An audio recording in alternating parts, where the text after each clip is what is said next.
De Pablo Palacio, Una mujer y luego pollo frito. Me es preciso volver al tiempo en que conocí a este hombre, cuando era escribiente y comía en un casino de oficiales. Recuerdo que petardeaba la comida. Esa tarde yo estaba frente a él y tratábamos de política. De improviso pude ver que se entusiasmaba y acompañaba su conversación de manotadas. Púsose a hablar del presidente y nos dijo que era un nadador formidable. Entonces se abrió un gran sitio entre sus vecinos. Su modo de nadar era así, y separaba los brazos simultáneamente a los costados después de extenderlos hacia adelante, como se hace en el estilo de pecho. Al mismo tiempo daba resoplidos en coordinación con los brazos, y como tenía la boca llena de arroz y yo era su blanco, sentí sobre la cara puntos húmedos que me enrojecieron ipso facto. No pude contenerme y me pasé la servilleta por los puntos atacados, mientras le torcía los ojos. Él lo notó y dejó de hablar. Luego vino un silencio pesado y sus vecinos examinaban las caras, mirándome de reojo. Tuve que sentirme indignado. De buena gana le habría dado 4 o 5 puñetes. Ese hombre ni siquiera había cambiado de color y con la nariz en el plato se dedicaba a la noble tarea de engullir su arroz con carne. Arroz sin manteca, seco, derrochador de saliva. Observé que tenía escrupulosas pretensiones y que por afanes higiénicos, antes de llevar el tenedor a la boca, lo mantenía a considerable distancia, recogiendo los alimentos con los labios, desde la punta hacia la base, sin tocarlo, como para evitar contagios. Las partículas alimenticias no aprendidas por los labios caían de nuevo en el plato y luego eran recogidas con ayuda del cuchillo, empezando de nuevo la operación. Como me iba ahogando la rabia, afiancé mis molares, los de arriba contra los de abajo, y temblé los músculos maceteros. Así pude experimentar algún alivio, pero inmediatamente me ardieron los ojos y me brotaron lágrimas. Todavía enrojecí más. Volví a afianzar los molares en movimientos sucesivos y rítmicos. Tenía grandes deseos de gritar, de armar el escándalo del siglo, pero pude contenerme por respeto al sitio. Sabía que lo conveniente para apaciguarme era no ver a ese hombre. Sin embargo, no podía dejar de hacerlo porque es normal sentir la tentación de lo normal. Sería bueno recordar que siempre estaba yo mirando aquellos dientes desiguales, amarillentos y sucios de un antiguo amigo, y que apenas me di cuenta de que la mujer de quien voy a hablar hacía una facha ridícula, con sus pies demasiado largos, bastante oblicuos con las puntas hacia afuera y al final de unas pantorrillas esmirriadas. Yo tenía especial cuidado de quedarme tras ella cuando paseábamos, a fin de estar mirando aquella horrible quiebra de la línea. Y para terminar la escena de mi conocimiento con este hombre, he de aclarar que después de cortos instantes del accidente, tal vez por su reposición o por su olvido, empezó a levantar la cabeza hacia mí, de manera torcida y aviesa, tras cada ataque contra los alimentos, mostrándome su manera de masticar abierta y profunda. Me miraba en forma dulce, con los ojos un poco sucios. Era bastante calvo. Un mechón húmedo de cabellos le caía sobre la frente. Le faltaban unos 3 dientes y los demás eran criados. Dios mío, Dios mío.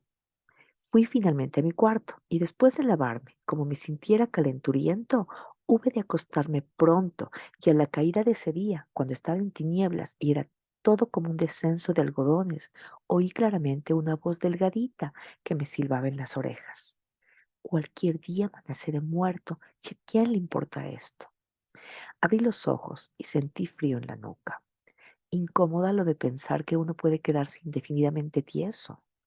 Entonces maduré un pensamiento largo y todo el resto estuvo en calma hasta que al día siguiente encontré a mi amigo, a quien después rompí los ojos y fuimos con él de visita. Adriana y sus primas. Adriana bailaba tango con el doctor Cojo. Tuvieron que parar cuando nosotros entramos a fin de que sobrevengan las presentaciones. Creí haberla visto otras veces en la calle.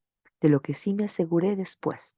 El doctor Cojo, entre la danza, le hablaba de amor y le cosquillaba las mejillas con sus bigotitos tiesos. Seguramente ella estaría abriendo la boca y desgranando una carcajada tonta. Lo que es los dientes estaban relativamente limpios, pero no así los de su prima, la que tenía facha de tribadista y que llegó después de la misa de medianoche. La otra veía de manera oblicua. Era pequeñita, tenía los ojos grandes y las pestañas arqueadas. La gorda reía como manda Dios. El doctor Cojo habló inmediatamente de cine, de Mary Pickford y de Douglas Fairbanks. Aunque ya lo sabíamos, dijo haber recibido educación en los Estados Unidos y viajado por Inglaterra, Francia, España e Italia. Yo sentí impulsos de admirarlo, pero Adriana, que tenía expectativa de derechos en una fortuna de 103,000 sucres, se incomodaba y se levantó a hacer música con los pies, ya que para hacerlo con las manos era bastante torpe. No sé si el doctor se pondría colorado. Nos abandonó cuando salimos a la calle, vía la Merced, pues las muchachas quisieron oír misa y nos pidieron compañía. Pero regresamos inmediatamente, y ya de regreso, siendo las 11:30 p.m., en momentos en que ingresaba la de la facha tribadista, se nos sirvió té y frío. Eso sí, en vajilla metálica, no sé si realmente o solo con apariencias de ser de plata. Mi amigo hablaba de mí y las mujeres me veían la cara. Me parece que tenían sorpresa de que sea yo y de que no lo hubieran sabido antes, ¿verdad? Olvidaba decir que de regreso de la Merced iba yo solo con Adriana. Si no recuerdo mal, hice 2 o 3 frases. Nunca se habrá dado cuenta de que las dije, como yo las he olvidado. Me parece que eran frailunas. Entonces, mirándome siempre, me incitaba. Sírvase, la una. Pero sírvase, la otra. Pero si usted no se sirve, la tercera. Y me dejaron comprado. Al otro día pensé en Adriana.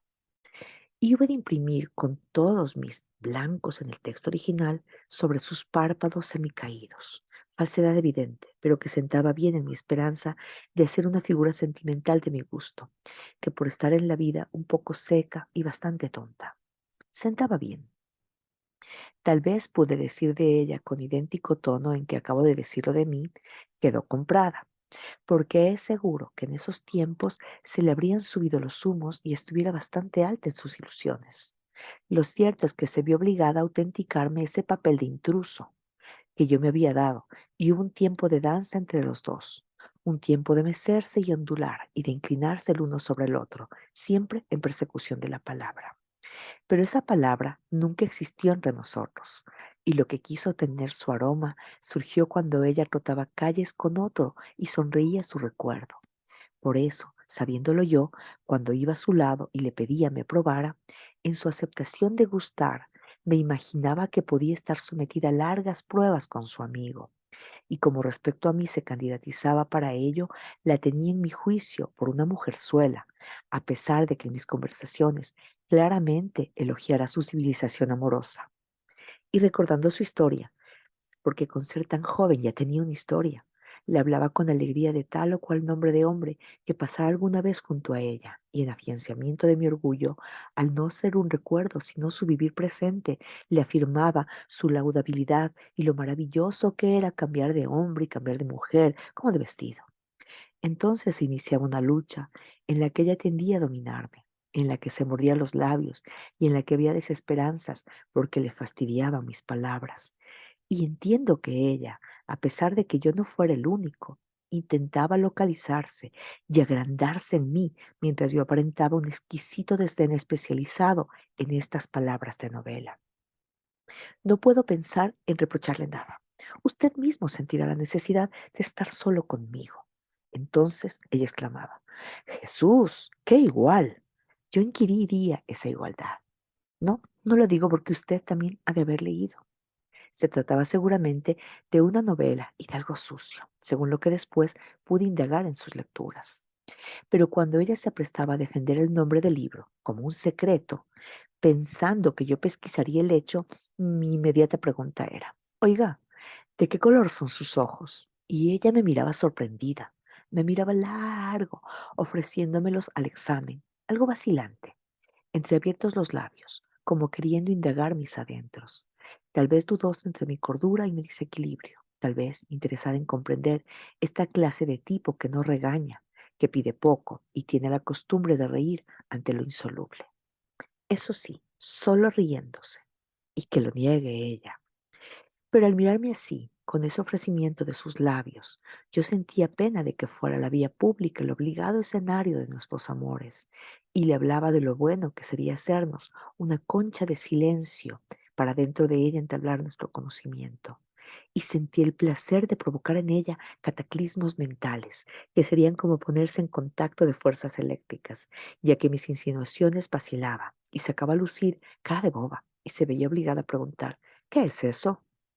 Todo para hacerme decir que pintada su boca era bonita, único elogio de sus virtudes, o también para que haga el elogio de sus dones, el que no conversara a gritos y el que no fuera demasiado indiscreta. Ya mucho antes un amigo me había dicho que Adriana no acostumbraba a dormir sola. No me indigné, antes hice concesión de todas las posibilidades, y cuando tuve la suficiente seguridad de mí mismo, le hablé de su amante. Ella no zapateó ni me dirigió insultos. Apenas pude advertir un ligero cambio en sus ojos, como de azoramiento. Parece que había estado esperando que lo supiera y que la llenara de reproches. Naturalmente, no cometí esa imprudencia, ni debía fracasar allí tan pobremente mi serenidad. Me dijo que él era un canalla y se quedó avergonzada, que no quería levantar la cabeza. Yo me permití darle consejos un poco serio, un poco con la risa en el pecho, porque aquella ancha rabia que había anidado en mí se había ya casi liquidado. Además, siempre observé que a su lado tenía ganas de reír de mis palabras, de mis actitudes, de ella y de mí, y de observar también que no tenía plena seguridad del hecho, solamente duda. Desconfiaba apenas de ella, pero ya por esto quedaba todo torcido y vicioso. Era un amor, era un amor. No sé si ella me miraba de reojo. Habría sido interesante descubrirlo para que nos conociéramos antes. En cuanto a procedimientos, estábamos conformes. Ella lo odiaba y no quería verle en toda su vida. También su decir era que su imaginación no alcanzó a tanta bajeza. Yo me reí y le dije, es usted todo un caso. La tomo como sujeto de experimentación. Por su silencio creo que aceptó. Debió indignarse como antes, al menos esa es mi opinión, pero no lo hizo. Le cogió una muñeca y le fue apretando poquito a poco hasta que me dijo bruto, riéndose. Oh, claro que sabe cómo reírse. Y me pareció que la vida podía ser así bastante agradable, aunque al fondo quedara un leve sabor amargo y un descorazonamiento de alas rotas. Para seguir la conversación le anuncié que en el campo estaban cayendo las hojas secas, que había un perfume de hierbas chafadas y que mi corazón era un trébol de 4 hojas. Seguramente ella no quiso creerme. De lo contrario, habría ido a buscarlo para después dejárselo olvidado entre el introito y el evangelio de su devocionario. Pero tenía un estúpido sistema de contradicción. Vamos por acá, no. Un no arrastrado, como de compromiso. ¿Pero por qué? ¿Por qué no? El mismo no de compromiso. Me cansa ya esta calle. ¿Qué tiene? Si da lo mismo. En otro tiempo, posteriormente, le habría dicho, es una bestia. Pero entonces tenía que quedarme callado, afianzando las mandíbulas, templando los músculos maceteros, sintiendo fuego en los ojos. Y esa iniciación de silencio, como un peso sometido a la ley de la gravedad que va cayendo irremediablemente, se alargaba, se sostenía, creaba un vacío mortificante de sacudimiento de hombros. Cada momento iba poniendo un sello para que no surgiera la palabra.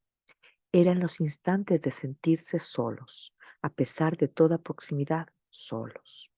Yo procuraba recordar la cantidad de dinero que tenía y mentalmente realizaba mis liquidaciones, abandonando por completo a la economía doméstica, meticuloso hasta la exageración y olvidando en consecuencia a Adriana.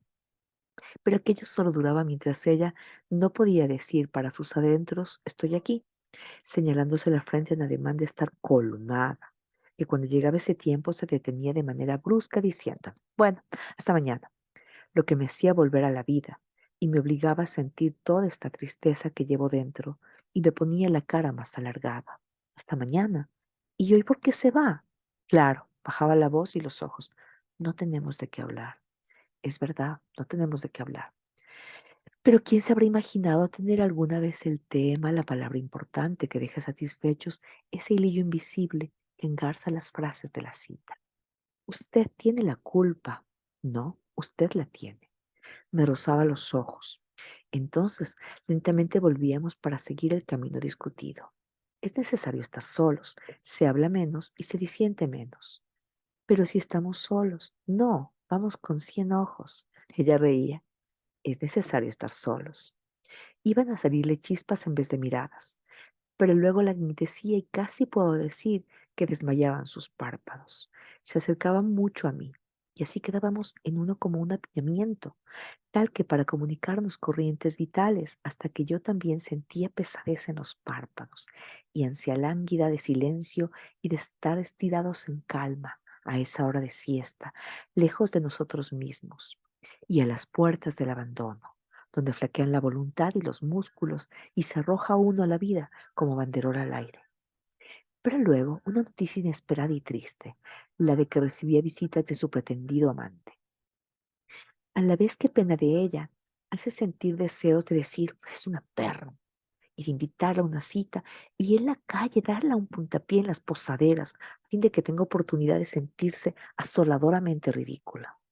Mas de escozor salirse de las líneas de la cortesía del buen tono, y aún de escozor el sentir cólera por una simple quiebra de esa gran esperanza que es un enamoramiento.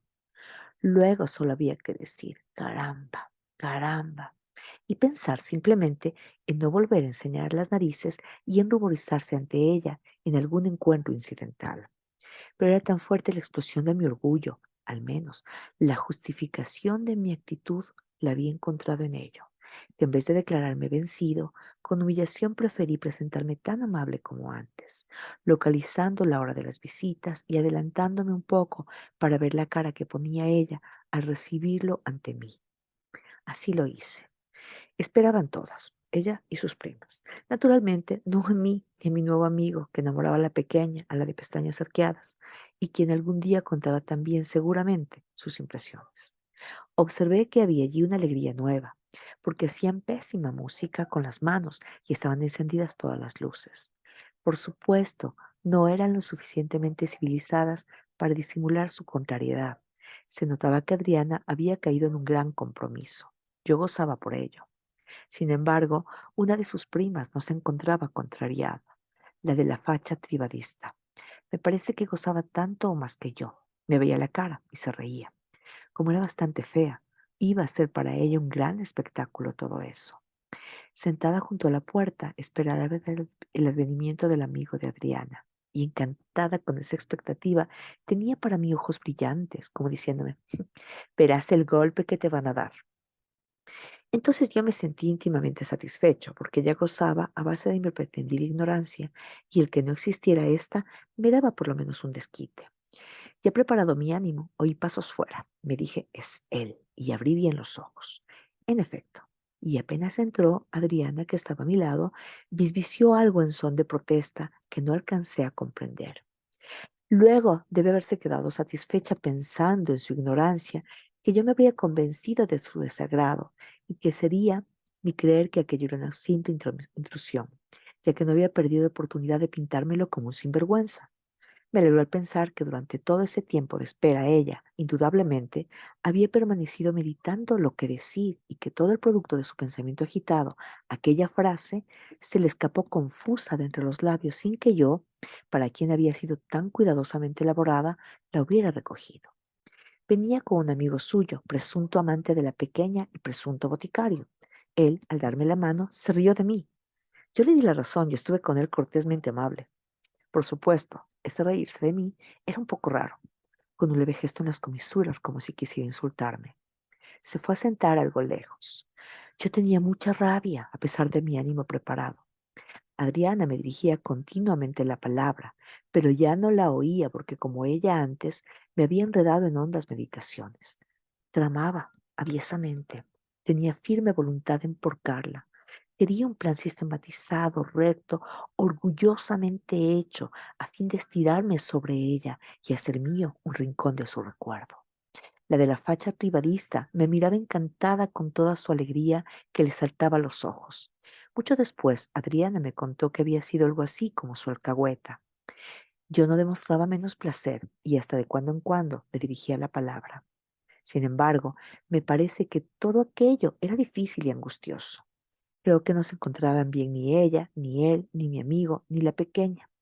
Alguien se levantó a hacer música, pero nadie bailó porque era mejor morderse los labios. Yo observaba una rotunda cara de ausentismo. Luego hubo no sé qué traslado de los diablos y sin que yo me diera cuenta cómo, Adriana estaba junto a él, se tuteaba. Y, como todos éramos unos estúpidos, hablaban de peso. Me preguntaron mis libras y di cuenta, 120. Pero nadie quiso creerla y Adriana aseguró que yo debía pesar por lo menos 140. Él le hizo una pregunta indiscreta referente a su calidad de mujer y su conocimiento de mi peso. Y yo me admiré de que pudiera decir esas cosas en público, pero notando enseguida su intención. Luego dijo otras tantas frases sucias, pésimamente veladas, que parecían de niño prodigio. Sin duda, en tales circunstancias, lo conveniente habría sido que yo saliera, pero me parecía agradable mantener una situación de desequilibrio, en la que cada espíritu se mantenía sobre el haz del rencor. Además, en el momento en que yo hubiera hecho aquello, ellos habrían podido reírse cómodamente de mí, y para la alegría eso era una suerte de sitio abierto. Cuando ellos se despidieron, yo también lo hice. Adriana ya estaba completamente tranquila y hasta cínica. Le dije hasta mañana y retuve su mano en la mía. No pudo verme fijamente y se lavó la boca con esta exclamación de circunstancia. Jesús. Después, ya fuera todos, como llovía, él, para hacerme comprender que tenían secretos que decirse, regresó a pedir paraguas. Me alegró porque yo era ridículo. Le dieron un pequeñito de señora y todos nos fuimos juntos.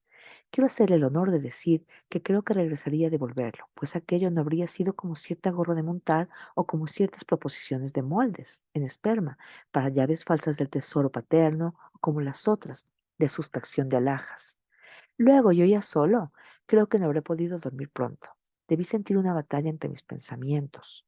Me daba vueltas, me agazapaba como si me preparara para un salto. Tenía rabia, pero al fin mi voluntad iba clarificándose, precisa, inconfundible, igual que el esfuerzo lento, secreto y martirizante de toda mi vida.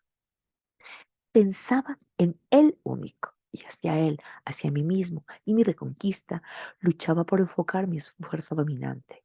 Era estúpido colocar en el primer término de mis paisajes interiores una figurilla ridícula y mucho más estúpido colocarla en mi afecto. El amor no es un mandato, como todos mis demás sentimientos, es mi propiedad. Yo vendo mi ternura al precio que me place fijarle. Y en ese sacudimiento de melena debía afianzarme y hacer una ternura especial, como para el gasto, sobre la ausencia del pensamiento en ella, ternura mecánica y voluntaria, pero disfrazada y artera, y obligatoriamente venderle esa ternura, a pesar de que no hubiera demanda, tomando privilegio de todo medio dominador disponible. Yo vendo mi ternura al precio que me place fijarle y me pareció oportuno silenciar tranquilamente en espera de que me llamara, pero sin intenciones de separarme de ella. Después de pocos días, en efecto, lo hacía por teléfono. La conocí inmediatamente cuando dijo hola, pero pregunté como se acostumbra siempre, ¿con quién hablo? Ella me dijo su nombre. Yo pregunté de nuevo, ¿con quién? Como si lo hubiera ya olvidado completamente. Volvió a decirme su nombre. Entonces ya no tuve más remedio que averiguar por su salud, dar enseguida cuenta de la mía y luego callarme esperando. Y ella con su voz ridículamente melosa, usted no ha querido verme. Me irritó en ese tono de voz y me pareció que se trataba de un engaño. Luego sonreí y le engañé también con tono triste. No era esa la razón. Temía que ella no quisiese salir. Además estaba de duelo, porque había muerto un pariente mío. Me preguntaba quién, pero yo daba evasivas, defendiendo el nombre que no sabía. Luego nos callamos ambos. Al fin dijo ella, mañana salgo. Yo aplaudí la idea y desde el día siguiente de nuevo encontrarnos. Pero puse ya una piedra en mi corazón, definitivamente. Sin embargo, todo eso era un amor literalizante. Ahora venía Whitman. Yo pregunto, ¿quién es el que llegó más adelante? Pues quiero seguir más adelante aún. Y sentía que cada vez se estrechaba más hacia mí. Yo apretaba su amor entre mis manos y no quería dejarlo escapar y estaba atento a sus zozobras, a sus sospechas, a sus inquietudes para ablandarme y modelarme. No importaba a costa de qué sacrificios. Me parecía que estaba bien hacia el juego de la vida y veían con cristalina transparencia que nuestro amor era un balanceo mutuo hacia el engaño, con las garras escondidas. Y yo la acechaba hasta la llegada del invierno. La acechaba mediante todas las sorpresas intelectuales hasta que ya no se podía andar por las calles y verse era una necesidad. Y no había otro camino que el automóvil blando, oscuro, encajonado y tentador. Ella aceptaba y me sorprendía esa facilidad de aceptar. Nos íbamos muy lejos, bien juntos.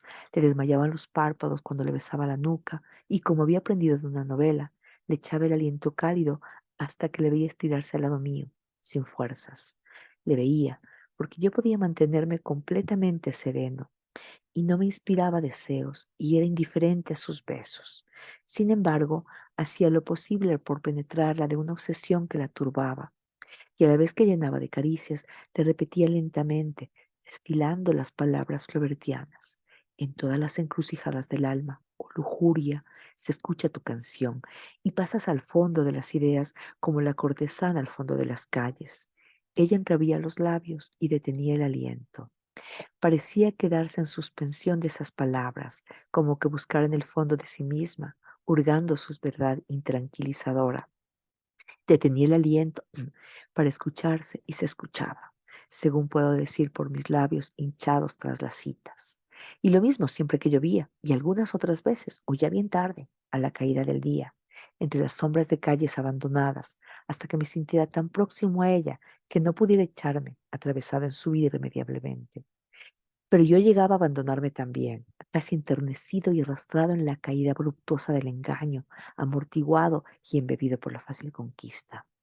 Y el abandono habría sido completo si cada accidente no me hiciera pensar que de seguro tenía aventuras más agradables con otro y que sus encuentros conmigo eran solo palabras liminares para capítulos más encendidos.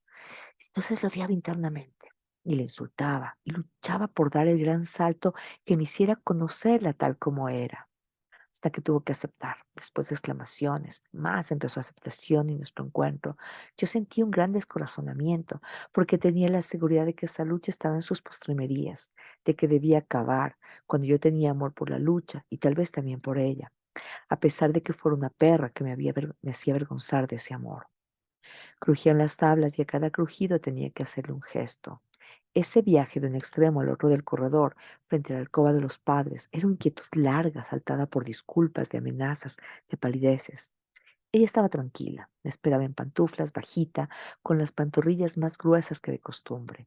Como leído en todas las novelas, la besé inmediatamente de llegado.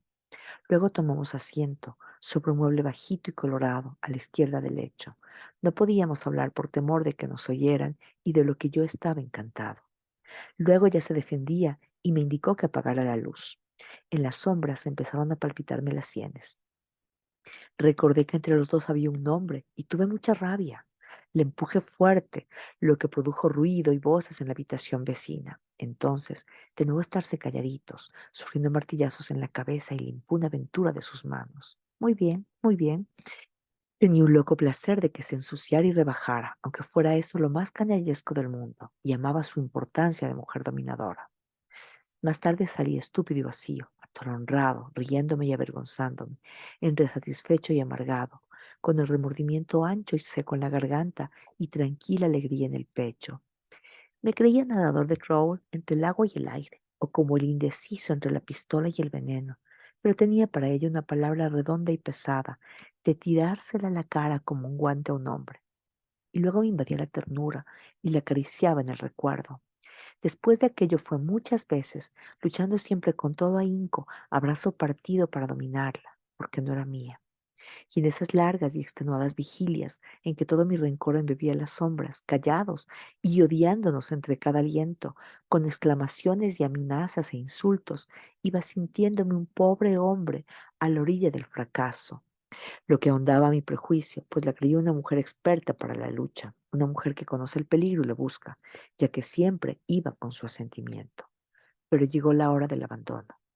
Y entonces conjuntamente surgieron los cuchicheos, las inquietudes, las zozobras, la malicia de la madre y las palabras del inquilino gordo y las palabras del inquilino flaco, y un abrirse y cerrarse de puertas que nos aislaba aparentemente y abría los ojos paternales sobre ella. Pero como éramos unos sinvergüenzas, yo escalaba sin escalas, por el ángulo siniestro del patio, junto al tubo de lata de recoger las aguas lluvias, donde deben estar mis huellas, deteniendo el aliento, levantándome sobre mí mismo como un barrista que domina, suspendieron las corazonadas en espera del grito de algún inquilino que me tomara por ladrón. Luego era un tiempo de luna llena, siendo para mí la luz una denuncia, lo que obligaba a este servidor a acercarse en la luna. Ya arriba, soltaba todas mis palpitaciones cardíacas y la respiración contenida. Ella acostumbraba esperarme despierta, sin acostarse. Conservo un hondo agradecimiento por esa actitud de espera que sería inquieta, ya que algún temor debió apretarle el corazón cuando era la hora de que yo llegara, y cuando sentía mi ascenso, con el ruido de mis manos al asirme de las bandillas de hierro. Por fin, era para mí una recompensa el ambiente tibio de su alcoba. Y después de todo iba adentrándome en su vida con sedienta curiosidad, y supe por ella, per gracia, de la existencia de cierto libro sucio, Damiani, y me refería a ciertas relaciones asnales con unas monjas de aquel libro. Y supe también sus juegos de muchacha, escondidos y ruborizantes con los otros chicos del pueblo, pero siempre defendió heroicamente el confesarme la existencia de un amigo anterior, colocándome en primer término, de lo que también le soy sumamente agradecido. Entonces comprendía yo que llegaba el tiempo de hacerle daño, y a propósito de su partida de vacaciones, aprovechándome del primer momento de rabia, expresamente por insultar y con la vaga esperanza de que lo llegaran a saber sus padres, le escribí todo lo más que puede escribirse a una mujer, vomitando desvergonzadamente lo que hasta entonces había contenido, escupiéndola y abofeteándola. En efecto, el pasquín se detuvo en manos maternales, y cuando calculé que todos lo conocían, la llamé para gozarme de su rabia y a fin de ver si había ya comprendido que no se encontraba con un estúpido. Salió para reprocharme, y yo le dije que me arrepentía, que aquello fue solo por aturdimiento. Seguramente me lo creyó y fui perdonado, porque seguimos en nuestros paseos arrabaleros. Yo no estaba todavía satisfecho. Ella no sé qué propósito tendría. Pienso en alguna lejana esperanza suya, pero no me atrevo a formarla, porque hoy, solo imaginándomela, me estremezco.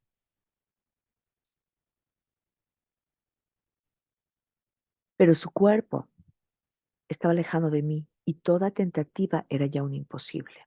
Podía, eso sí, avergonzarla, y como no faltan medios, me di mañas para que una amiga suya le dijera vis a vis algo de lo que ella sabía en sus accidentes pasionales, y gocé oyéndola defenderse desesperadamente, llamando en su favor argumentos estúpidos.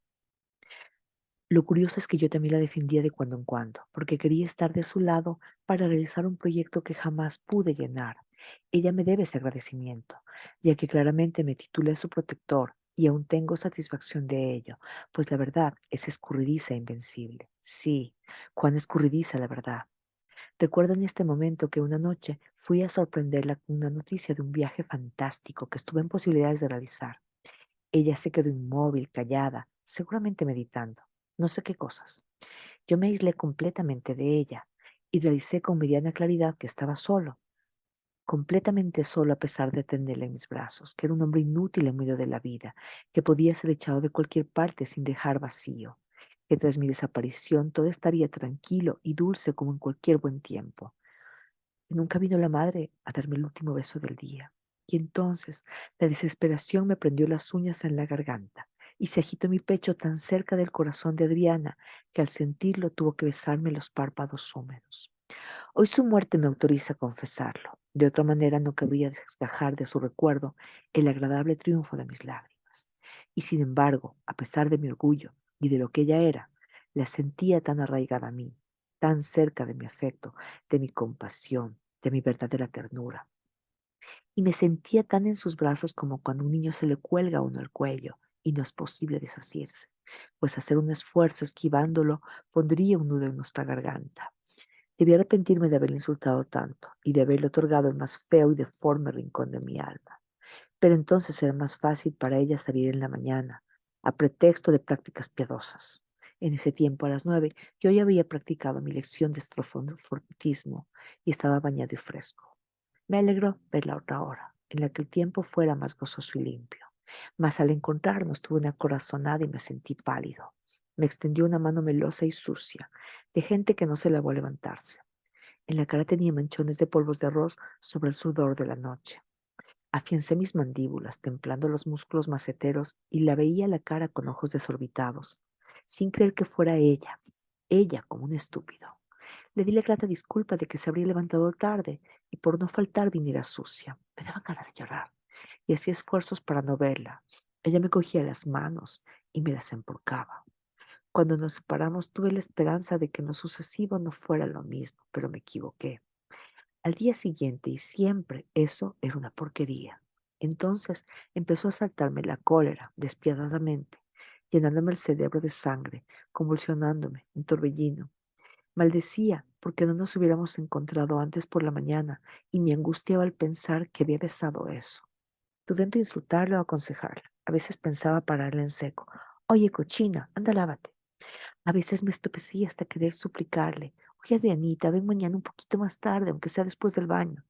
Pero no me daba vergüenza de decírselo y preferí hundirme en la cólera, blasfemar por dentro y considerarme el más infeliz pobre diablo del mundo. Eso sí, aprovechaba la primera oportunidad que tenía para insultarla. Prefería el insulto al consejo. Por ejemplo, recordando la pereta Madame Pompadour, le apliqué una mañana ese mote sarcástico. Ella creyó que se lo decía por elogio y tuvo gusto, pero inmediatamente me puse a entonar el estribillo. Madame Pompadour es una gran es una gran coqueta. Ella me miró con sorpresa, yo reí y pasó la gracia. Después solía entonar lo mismo, continuamente. Pero una mañana vino más sucia que de costumbre, y como tenía casualmente algo por qué pelear, me pareció demasiado decente la palabra intencional de la estribilla y le solté la otra, la redonda y pesada, la que se arroja a la cara de una mujer como un guante a un hombre. Se la arrojé 2, 3, 4 veces. Empalideció, pero volvimos después de un momento a estar de brazo. Reaccionaba muy muy cortamente ante el insulto y en el fondo no era orgullosa ni decente. Naturalmente se vengó de mí porque al poco rotaba calles con otro. Yo que lo supe, la llamé porque estaba interesada en un plan que no confieso. Me ofreció salir, pero me dejó plantado. Y el día siguiente recibí la conveniente misiva de estos casos, misiva que empieza. Sí, Salpino, tú sabes más que nadie, etcétera. Que tiene escrita la palabra canalla, no para mí. Me dice separación muy dura. Exclama perdóname y olvídame. Al leerla temblaba un poco. Y amaba violentamente a Adriana. Y se me encogía el corazón recordando que todo ello fue tan pintoresco y estuvo tan empapado de oscura tragedia. Luego lo mismo que siempre. Cualquier día amanecerás muerto y a quién le importa esto. ¿Pero qué es ello? Señor, señor, señor, señor, señor, sacudiéndome como una cosa. Abro apenas los ojos y siento mi piel templada sobre los pómulos. Es mi compañero y hay una criada con una bandeja de alimentos humeantes. No me he levantado desde que conocí a ese hombre, ese, el del casino de oficiales. Mi compañero dice, caramba, debe tener apetito y no hay razón para que le haga daño. Cogí un sucre, 50 de su bolsillo, y le mandé a preparar un pollo frito. Tiene que terminarlo porque no ha comido días y está de lamerse los dedos. Comprendo muy brumosamente lo que sucede, pero me siento, agradezco a mi compañero muy cordialmente y me como el pollo frito.